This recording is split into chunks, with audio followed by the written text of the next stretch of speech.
Bro ini, kalau nggak salah kemarin itu hari terakhir reses anggota dewan untuk Hmm, periode bulan ini ya. betul. Eh, Boleh sebelum masuk ke beberapa pertanyaan, saya ingin tahu resesnya di mana saja dan berapa titik.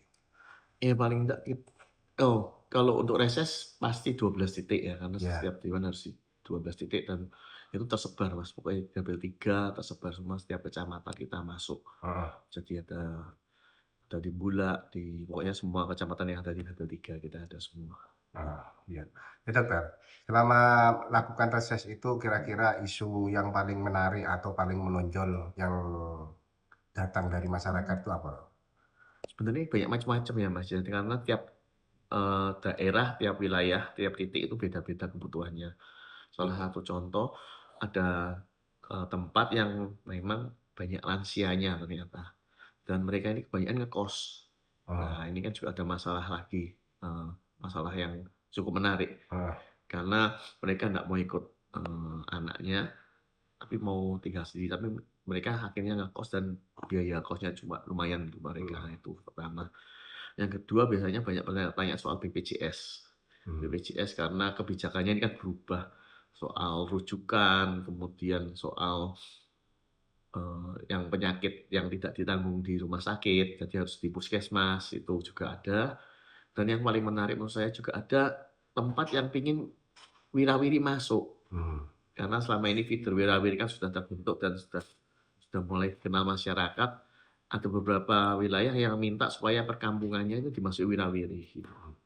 Barusan isu pertama itu masalah lansia yang membutuhkan rumah hunian, Betul, intinya kan begitu. betul. Kira-kira menurut Mas Bro solusinya apa ini? Solusinya seperti yang sudah kita usulkan juga sejak saya di Komisi C dan didorong oleh fraksi PSI adalah kita perlu rumah susun yang bentuknya seperti apartemen dengan 20 lantai minimal atau Hmm. 10 sampai 20 lantai sehingga mereka yang masih ngantri bisa dapat tempat dan yang warga lansia ini juga bisa di tempat di situ juga. Karena saat ini kan antriannya masih banyak itu ribuan. Kalau kita bangun dengan low rise building, maka itu masuknya akan lama. Sedangkan para lansia ini kan juga butuh tempat. Hmm. Jadi paling tidak pemerintah kota Surabaya harus membuat tower-tower baru. Paling Hmm. tidak minimal 10 sampai 20 lantai lah. Terkait lahan, apakah di Surabaya ada lahan untuk membangun tower-tower? Lahan banyak bisa juga misal contoh kalau satu tempat yang padat bisa kita pakai lahan kecamatannya. Kecamatan kan kadang-kadang kan juga lebar.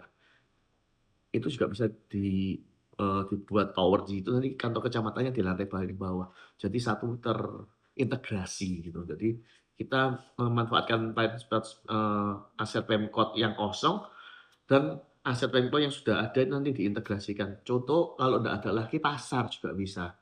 Jadi dibangun tower di situ bawahnya ada pasar, ada kelengkapan lainnya, ada SWK. Daripada SWK kita juga sepi, mending bisa kayak SWK dengan luasan yang luas itu bisa dibangun tower juga. Terkait Mas Dokter, sebenarnya isu rumah susun istilahnya. Betul Ini gitu. kan sudah isu lama, tapi Betul. hingga hari ini tetap menghangat istilahnya. Betul. Nah, kira-kira kenapa? Apa kendalanya sampai saat ini pemerintah kota belum mampu membangun? Masih ada kekhawatiran dari dinas kalau biaya operasionalnya itu tinggi. Hmm. Nah, kalau dengan 10 sampai 20 lantai kan harus pakai lift pasti. Nah, mereka ada kekhawatiran nanti biaya operasional dari apartemen itu tinggi, jadi subsidinya terlalu banyak. Padahal sebenarnya kan bisa dikombinasi. Mereka yang gratis bisa tinggal di lantai bawah. Kemudian yang lantai-lantai atas, misal lantai 10 sampai 20 itu memang berbayarnya yang lebih mahal. Hmm. Untuk mereka misalnya keluarga-keluarga muda daripada ngekos, mungkin ngekos sebulan 2 juta, sedangkan mereka kalau sewa di situ 1 juta dengan fasilitas seperti apartemen seharusnya menarik buat keluarga-keluarga muda di kota Pemerintah Surabaya. kota mengkhawatirkan tentang anggaran barusan. Betul. Eh, apakah Mas Bro ingin menyampaikan bahwa anggaran di pemerintah kota itu belum siap untuk itu? eh, Mereka khawatir anggaran operasionalnya tiap bulan. Karena lift kan harus bayar listrik dan Hmm. sebagainya. Sebenarnya ini kan bisa disubsidi dari menyewakan unit-unit khusus untuk keluarga muda yang memang lebih mahal untuk mensubsidi orang-orang yang tidak mampu. Itu Surabaya. artinya ketika pemerintah kota selalu khawatir Iya, terhadap biaya operasional, maka kemungkinan besar pembangunan rusun itu tidak bisa terrealisasi. iya. Karena itu kita dorong terus Mas, jangan sampai khawatir. Kalau nggak ada inovasi sih kayak gini terus masalah Surabaya nggak bakal selesai. Hmm. Kasihan para lansia yang nggak punya rumah, yang ngekos. Dan itu ngekos pun kan nggak bisa dibayari pemerintah kota, Hmm. gitu ya. Karena kalau disurvei, kos-kosannya tidak masuk dalam kriteria Gakin misalnya. Kan susah lagi nanti. Oke. Yang isu kedua barusan tentang wirawiri yang Kira-kira, ya. jalurnya belum luas. Betul. Apa yang dikeluhkan masyarakat? Mereka nggak mengeluh, tapi mereka pingin punya jalur wirawiri di perkampungannya. Jadi wirawiri ini kan sebenarnya feeder dari perkampungan ke jalur terang. Ke Nah, jalur utama ke ya, Pak? jalur utama. Nah, mereka pingin tuh dilewati wirawiri juga karena mereka butuh transportasi. Jadi warga sudah punya kesadaran untuk menggunakan transportasi umum gitu. Nah, saran saya adalah wirawiri sekarang itu beberapa jalur masuk ke jalur terang. Itu bukan fungsinya sebenarnya. Kalau feeder ya dari kampung cuma sampai halte terangnya dia tuh langsung balik lagi. Nah, jadi jalur wirawiri ini juga harus dievaluasi. Yang masuk ke jalur terang, jalur utama itu harus dibelokkan masuk ke perumahan-perumahan atau perkampungan yang belum dilewati transportasi umum. Dengan pertanyaan yang sama barusan, kira-kira apa kendalanya? Feeder ini sampai hari ini kok belum bisa masuk ke perkampungan? Kendalanya memang jumlah pertama. Kalau tapi dengan jumlah yang ada, itu sebenarnya bisa direncanakan, dirancang lagi jalurnya disesuaikan. Jadi jangan terlalu banyak masuk jalur terang lah. Contoh, banyak sekali wirawiri yang lewat Jalan Basuki Rahmat atau Raya Darmo. Sebenarnya kan nggak perlu. Jadi mending ke wilayah-wilayah perkampungan atau perumahan dan disambungkan ke halte utama terangnya itu. Setelah itu dia balik lagi, jangan lewat ke Raya Darmo, jangan lewat Embong Malang, Basuki Rahmat, Tunjungan itu kan semua kan jalurnya sudah di jalur Surabaya bus sebenarnya. Lah ya, barusan kan Mas Bro nyebut bahwa jumlah feedernya yang kurang. Ya, Dan apakah ini terkait dengan anggaran? ya Sehingga pasti ya. Karena anggaran Kota Surabaya untuk transportasi umum itu sangat minim sekali lah. Sebelum yang sebelum yang ini periode yang lalu malah cuma 0,5% dari APBD. APBD kita Surabaya itu 10 T. Jadi untuk transportasi umum terlalu minim. Paling enggak harusnya sekitar 2% atau sampai 5%. Jadi kalau 1% sampai 5% ya seharusnya 500 M, 100 sampai 500 M untuk membuat transportasi Kota Surabaya ini menjadi bagus dan solid gitu. kalau umpama pemerintah kota berkreasi, bekerja sama dengan perusahaan swasta untuk memenuhi feeder gimana? Ya, memang sistem yang dipakai harusnya memang kan by the service. Jadi pemerintah kota itu membayar pihak ketiga layanannya BTS. Itu baik untuk Wirawiri atau Surabaya Bus. Memang seharusnya begitu.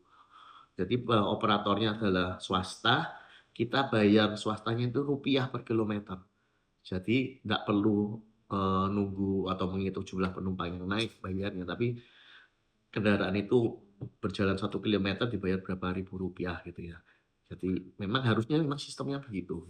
Kalau bekerja sama dengan swasta itu bisa, kenapa pemerintah kota tidak kunjung menunaikan? Oh sudah, sekarang tahun ini sudah. Cuma kurang, karena anggarannya kan cuma 100 M gitu ya. Nggak tahu kalau di MPAK lagi ya. Seharusnya kita butuh sampai 100 sampai 500 M untuk bisa memenuhi semua. Dan itu juga nggak rugi kok kita bisa untung.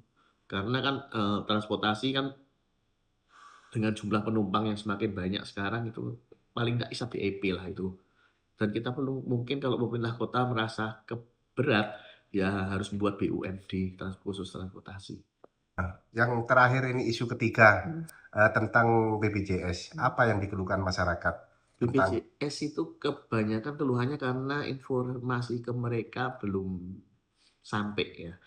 Contoh tentang 144 penyakit yang harusnya cuma dirawat sampai di puskesmas dan tidak dirawat di rumah sakit. Itu belum sampai ke bawah. Jadi mereka kalau ke rumah sakit akhirnya ditolak harus balik ke puskesmas lagi. Nah, mereka banyak bertanya soal itu. Dan kami nanti juga akan manggil BPJS juga dan kemungkinan juga akan berkomunikasi dengan BPJS pusat untuk kebijakan ini dirubah. Karena kasihan juga beberapa penyakit yang seharusnya memang harusnya dirawat di rumah sakit. Tuh. Mungkin Surabaya puskesmasnya sudah bagus dan bisa merawat itu, tapi kan nggak semua puskesmas Surabaya. Jadi kita akan komunikasikan lagi dengan BPJS pusat supaya mengkaji kembali kebijakan ini karena yaitu puskesmasnya kalau nggak kuat maka penyakit-penyakit yang 144 ini nggak cukup dirawat untuk di puskesmas saja. Dari tiga, barusan kan ada 3 isu Mm. yang dari hasil reses ya. Mm.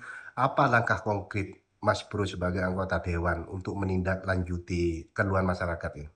Ya, yang pasti kita dorong terus untuk lansia bagaimana mereka bisa dapat hunian. Salah satunya yang tadi untuk mendorong rumah susun yang lantai lebih dari 10 itu juga tentu kita harus bekerja sama dengan fraksi yang akan mendorong. Kemudian yang untuk wirawiri akan sampaikan ke Disub dan melalui Badan Anggaran juga kita akan minta untuk anggaran transportasi harus dinaikkan lagi karena memang itu kebutuhan masyarakat dan peminatnya ini sudah naik. Kemudian untuk BPJS ya kita akan komunikasi dengan BPJS pusat sih karena itu kan kebijakan dari pusat. Oke, makasih Mas Bro. Iya.